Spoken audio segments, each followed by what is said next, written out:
அன்பார்ந்த இறைமக்களே, கிறிஸ்துவின் மறுப ஜெபக்குழுவின் வாயிலாக இன்று உங்களை சந்திப்பதில் நான் பெரும் மகிழ்ச்சி அடைகிறேன். மக்களை, சந்தோஷமாக இருக்கீங்களா? நிறைவாக இருக்கீங்களா? மகிழ்ச்சியாக இருக்கீங்களா? மன அமைதியாக இருக்கீங்களா? மக்களே, மகிழ்ச்சியும் மன அமைதியும் இறைவன் அந்த பெரிய சொத்து நமக்கு இல்லையா? இந்த நாளை நிறைவாக மகிழ்ச்சிகரமாக அவர் கொண்டு போக வேண்டும்.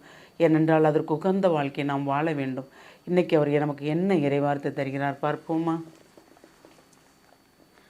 இறைவாக்கினர் எரோமியா எழுதிய நூல் அதிகாரம் 20 இறைவார்த்தை 10-13 முடிய. சுற்றிலும் ஒரே திகில் என்று பலரும் பேசிக்கொள்கின்றார்கள். பழி சுமத்துங்கள், வாருங்கள், அவன் மீது பழி சுமத்துவோம் என்கிறார்கள். என் நண்பர்கள் கூட என் வீழ்ச்சிக்காக காத்திருக்கிறார்கள்.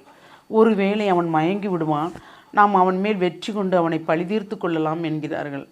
ஆனால் ஆண்டவர் வலிமை வாய்ந்த வீரரை போல் என்னோடு இருக்கின்றார்.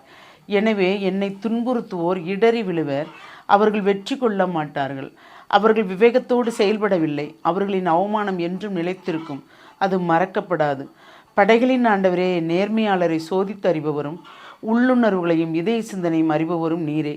நீர் என் எதிரிகளை பழிவாங்குவதை நான் காண வேண்டும். ஏனெனில் என் வழக்கை உம்மிடம் எடுத்துரைத்துள்ளேன். ஆண்டவருக்கு புகழ் பாடுங்கள், அவரை புகழ்ந்தேத்துங்கள். ஏனெனில் அவர் வறியவரின் உயிரை தீயோரின் பிடி நின்று விடுவித்தார். Praise the Lord. இது யார் பேசுகிறா? இறைவாக்கினர். பாருங்கள், அந்த இறைவாக்கினர் என்ன ஒரு துன்பப்பட்டிருந்தா இப்படி பேசியிருப்பார் இல்லையா? ஏனென்றால் இறைவாக்கினருக்கு எதிராக ஒரு கூட்டம் கிளம்புது. அப்போது இப்பொழுது உள்ள காலங்களில் நல்லோர்கள் எப்படித்தான் வாழ நினச்சாலும் வாழ விடாமல் ஒரு கூட்டம் இருக்குது இல்லையா? எப்போ நம்ம மேலே குற்றம் கண்டுபிடிக்கலாங்கிற ஒரு கூட்டமும் இருக்குது. இவங்க என்ன பண்ணுறாங்க, என்ன செய்கிறாங்க அப்படிங்கிற மாதிரி செவியை தீட்டி வச்சு அவங்க என்ன பேசிகிட்டு இருக்காங்கன்னு கேட்குறதுக்கு கூட ஒரு கூட்டம் இருக்குது. அப்போது நாம் இறைவனை மட்டும் தேடினால் திரையிட்டு நம்மளை பாதுகாப்பார், மறைமுகமாக பாதுகாப்பார். நாம் தான் யாருக்கும் எதிராக பேசலையே, நம்ம யாருக்கும் எதிராக செயல்படலையே. அப்படி செயல்படாத போது நாம் ஏன் பயப்படணும் இல்லையா? இறைவாக்கினரே சொல்கிறாரு, என்ன சொல்கிறாரு? நீர் படைகளின் ஆண்டவரே, நேர்மையாளரை சோதித்தறிபவரும் உள்ளுணர்வுகளையும் இதய சிந்தனையை அறிபவரும் நீரே. நீர் என் எதிரிகளை பழிவாங்குவதை நான் காண வேண்டும். பாருங்கள், அவர் எவ்வளவு துன்பப்பட்டிருந்தா எதிரிகளுக்கு துன்பம் வர்றதும் அவர் கொடுக்குற தண்டனையை இவர் காண வேண்டும் என்று கேட்டிருப்பார். அந்த அளவுக்கு இறைவாக்கினர்கள் துன்பப்பட்டிருக்காங்க. இப்போ நாம் அந்த அளவுக்கு யார்கிட்டையாவது துன்பப்பட்டிருக்கோமா? நமக்கு நெருக்கடி எல்லாமே பண நெருக்கடி தானே இல்லையா? பணம் நமக்கு கிடைச்சா இறைவனை கூட நம்ம நினைப்போமான்னு தெரியல. ஆனால் எல்லாருக்கும் இந்த வார்த்தை இல்லை. இறைவனை நினைக்கிறவங்களும் இருக்காங்க இல்லையா?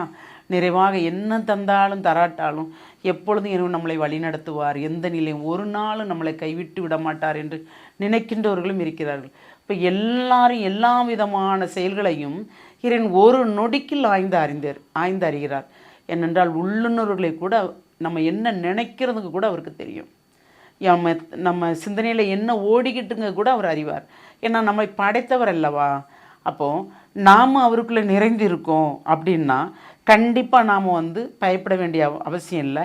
அவரை எப்பவும் புகழ்ந்து பாடிக்கிட்டே இருந்தால் போதும். அது ஏனென்றால் வறியவரை தீயோரின் கையினின்று விடுவித்தார். அப்போ அவர் நம்மளை தீயோரின் கையின்றி நம்மளை விடுவிக்கிறார். நமக்கு எதிராக யார் என்ன செய்தாலும் அவங்ககிட்ட இருந்து நமக்கு விடுதலை தருகிறார். அப்போ அந்த விடுதலை தர்றதையும் நமக்கு பெரிய கிஃப்ட்டு தானே. அப்போ அதை நாம் எப்படி பயன்படுத்த வேண்டும், நாம் எப்படி இறைவனுக்குள் இருக்கோம் என்பதை காட்ட வேண்டும். நம் செயல், நம் சொல், நம் நடத்தை, இதன் மூலம் பிறர் கண்டுகொள்ள வேண்டும். இவர்கள் இறைவனுடைய மக்கள், இவர்கள் இறைவனுக்கு சொந்தமானவர்கள், இவர்களோடு நாம் இணைந்து நடப்போம், இதுகால் வரைக்கும் நாம் அறியாமல் போனோமே என்று சொல்லும்படி நம்முடைய நடத்தைகளும் நம்முடைய சொல்லும் செயலும் இருக்க வேண்டும்.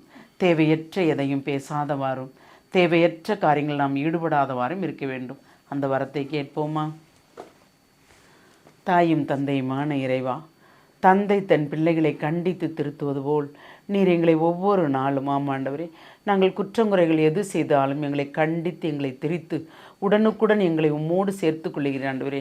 அதுவே பெரிய வரப்பிரசாதம் ஆண்டவரே. நாங்கள் உம்மிடம் பெற்ற பெரிய கொடை. அதுக்கே நாங்கள் கோடான கோடி நன்றி சொல்ல வேண்டும் ஆண்டவரே. உம்மை நன்றி சொல்ல ஒரு நாவு பத்தாது ஆண்டவரே, 1000 நாவு வேண்டும்.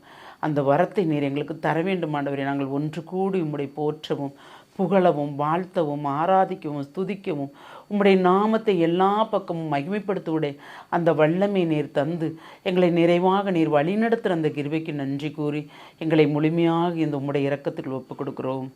ஜெபங்கேக்கும் நல்ல பிதாவே. ஆமேன், ஆமேன், ஆமேன்.